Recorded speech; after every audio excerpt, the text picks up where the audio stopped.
service for striking him off for speeding while he was attending an emergency. Godfrey Smith's car was logged doing 33 miles an hour through a 20 zone. Emma Vardy reports.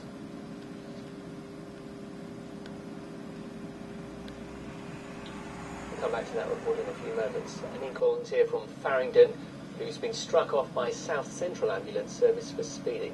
This from Emma Vardy. Godfrey Smith was one of South Central Ambulance Service's longest-serving volunteers.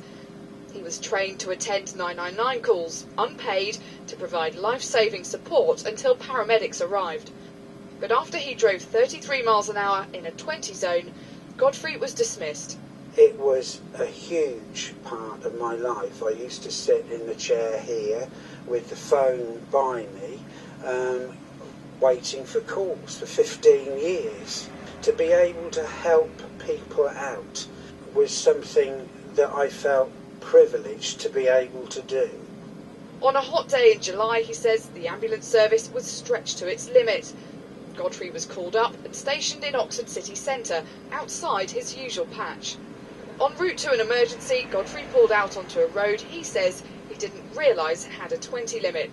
He was caught not by a speed camera, but by the Trust's own logging system in the car. When I opened the letter and saw the paragraph that said we no longer require your services as a first responder, it felt like my heart was going to stop. South Central Ambulance Service said on this occasion Godfrey's driving fell well below the standards it expected. In more rural areas, it's often the community volunteers that are first on the scene of emergencies, but they must obey all traffic rules and don't have the same exemptions as ambulances do.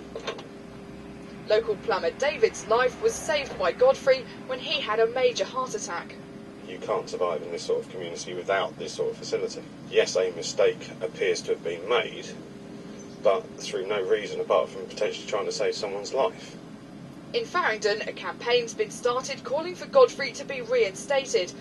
He says he'd accept points or go on a course, and he wants to get the job back he loved. Emma Vardy, BBC South Today.